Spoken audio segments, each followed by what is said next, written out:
You're about to watch a humiliating example of another Republican who swears they have a backbone, with that backbone turning into rice pudding in real time. So I'm talking about Representative Tim Burchett, who's basically politically the guy who puts the football out and then asks you to try to kick it by standing up to Trump and then immediately folding. So we have a great example of that on Jeffrey Epstein. So he said at one point, you can take a look at this, that he doesn't trust Trump's GOJ to tell the truth about Epstein. He then went on to block the release of the Epstein files. So the collapse happened pretty fast. But that first statement, that's something, right? I don't trust Pam Bondi. I don't trust the DOJ. I don't trust Trump's handpicked people to get to the bottom of this. But now, does he want to get to the bottom of it? Take a look at this and you tell me what you think.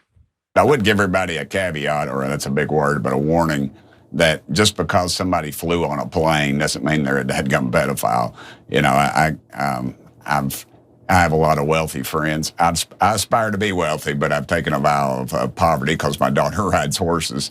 So, but I have a lot of wealthy friends, and they fly on people's planes, and their plane will be down, and they'll say, "Hey, we're going somewhere, and we got an extra seat. Do you want to go?" And they don't even know the person on the plane. So, you know, that's one of the things I worry about too, because President Trump admitted that he flew on his dadgum plane, and so I worry about some innocent people. Just as a general rule, when you're trying to be folksy, you say dadgum once. You say it twice, that's too. You're trying, buddy. You're dadgum trying. I said it twice. Damn, I'm not folksy anymore.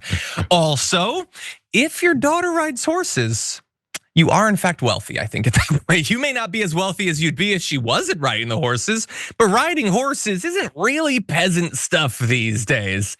Anyway, so JR, we should get into the files. We gotta see them, even though I'm gonna vote to block them. But if you do see some people on there, just because he went on the plane, it doesn't mean he did anything wrong. Sometimes he said, sometimes your plane breaks down because you have a cheapo private jet. And then another rich person just be like, well, come with me. We don't even know each other. We're just so rich that you can hop on my plane. It's not suspicious. It's not suspicious. Maybe you went to the island. It's not suspicious. The caveats are truly hilarious. And again, do we think that if all of this is true of Bill Clinton, do we think that he's gonna be like, well, dadgummit, sometimes you just ride on a plane. It's no big deal. What do you think?